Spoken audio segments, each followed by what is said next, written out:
Eu me chamo José, e o que vou contar aqui não é uma história de ficção, mas um relato real que ainda me atormenta nas noites silenciosas. Era a década de 70, e eu morava em uma pequena cidade do interior do Nordeste, cercada por vastas áreas de caatinga. Naquele tempo, a vida era simples, mas não menos cheia de desafios. A seca castigava a terra e os animais eram a nossa principal fonte de sustento. Tudo começou de forma sutil, quase imperceptível. Primeiro, foram os animais que começaram a desaparecer. Cães, gatos, galinhas, nada parecia estar a salvo. No começo, pensamos que eram apenas predadores naturais, como onças ou lobos, que se aventuravam nas proximidades da cidade em busca de alimento. Mas logo percebemos que havia algo muito mais sinistro por trás daqueles desaparecimentos. Certa noite, o Sr. Antunes, um fazendeiro da região, encontrou sua criação de cabras completamente destroçada. Os corpos estavam espalhados pelo chão, rasgados como se uma fera de força descomunal tivesse passado por ali. Não havia sinal de pegadas, o que tornou o mistério ainda mais perturbador. Lembro-me de que ele chegou à cidade com o rosto pálido e os olhos arregalados, como se tivesse visto o próprio demônio. As coisas começaram a piorar rapidamente. Os relatos de ataques se espalharam, e logo todos na cidade sabiam que algo terrível estava à espreita nas noites escuras. Os mais velhos começaram a sussurrar sobre um lobisomem, uma criatura das lendas que, até então, era apenas isso. Uma lenda, mas as marcas nas vítimas, tanto animais quanto humanas, eram inegáveis. Cortes profundos, mordidas ferozes e um rastro de destruição que deixava todos aterrorizados. Aos poucos, o medo tomou conta da cidade. Ninguém mais saía à noite e as crianças eram mantidas dentro de casa, sob a proteção das orações das mães. A missa de domingo estava lotada, e o padre Luiz fazia questão de aspergir água benta em todos os cantos, como se isso pudesse afastar o mal que nos rondava. Mas nada parecia funcionar. O lobisomem, como todos começaram a chamá-lo, era implacável. As vítimas humanas começaram a aparecer, sempre nas noites de lua cheia. O pavor tomou proporções inimagináveis quando o primeiro corpo humano foi encontrado. Era um jovem chamado Tião, conhecido por ser um valentão, alguém que não se deixava amedrontar por qualquer coisa. Encontraram-no nos arredores da cidade, ou o que restava dele, pois o corpo estava dilacerado, quase irreconhecível. Foi então que todos começaram a temer realmente por suas vidas. As histórias sobre lobisomens, que antes eram contadas ao redor das fogueiras para assustar as crianças, agora pareciam mais reais do que nunca. Diziam que um lobisomem era um homem amaldiçoado, geralmente o sétimo filho de um casal que só tivesse meninas antes dele. Na nossa pequena comunidade, havia apenas uma família que se encaixava nessa descrição: os Fernandes. O Sr. Fernandes era um homem reservado, que vivia com a esposa e suas 7 filhas em uma casa afastada da cidade. O filho caçula, Miguel, sempre foi visto como uma criança estranha. Não era mau, mas havia algo nele que incomodava. Seus olhos pareciam sempre distantes, e ele raramente falava com alguém fora de sua família. Quando as suspeitas começaram a recair sobre ele, a cidade inteira se dividiu. Alguns queriam confrontar a família imediatamente, enquanto outros, incluindo eu, achavam que era melhor investigar mais antes de agir. Decidimos então formar um grupo para investigar os ataques. Eu, junto com outros homens da cidade, incluindo o Sr. Antunes e o padre Luiz, começamos a vigiar os arredores nas noites de lua cheia. Armados com facões, enxadas e o que mais encontrássemos, estávamos determinados a descobrir a verdade. Na primeira noite de vigília, não vimos nada de anormal.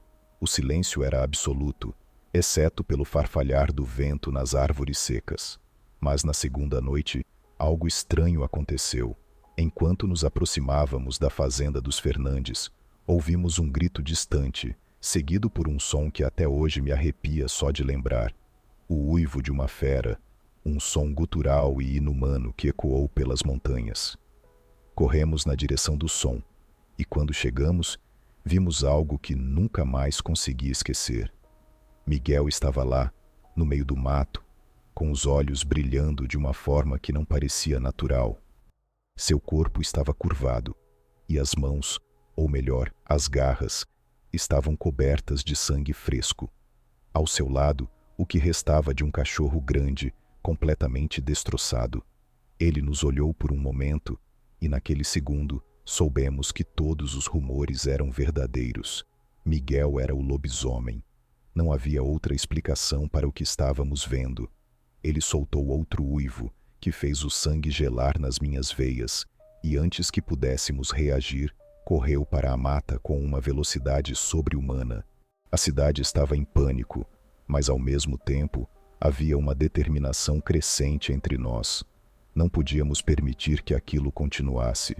O padre Luiz foi o primeiro a sugerir o uso de balas de prata, seguindo as tradições antigas que diziam ser essa a única maneira de matar um lobisomem.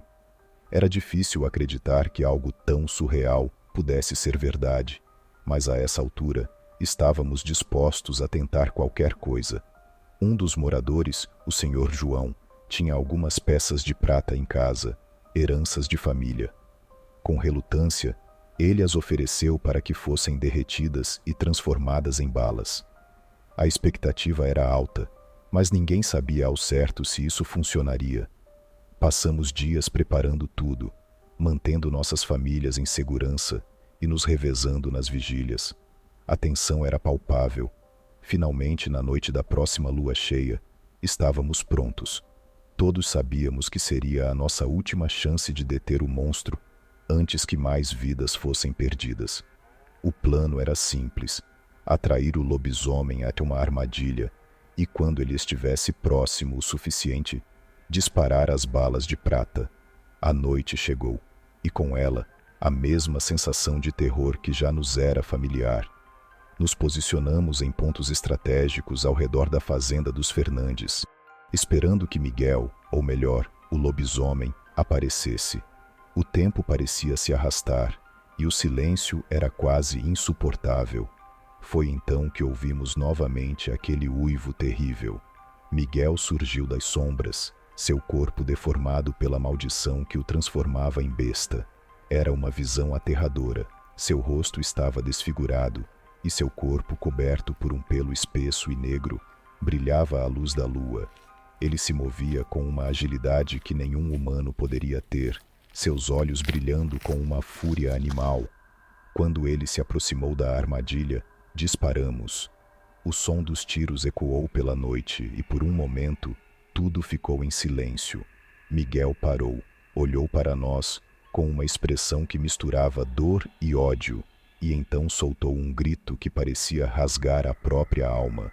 Suas pernas cederam e ele caiu no chão, convulsionando. O corpo dele começou a se transformar de volta, a besta dando lugar ao homem, até que finalmente ele estava morto. A cidade inteira ficou em choque com o que havia acontecido.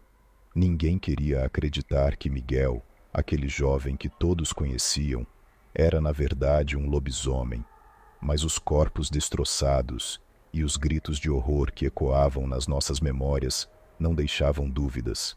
Enterramos Miguel longe da cidade, e o padre Luiz fez uma cerimônia simples, rezando para que sua alma encontrasse paz.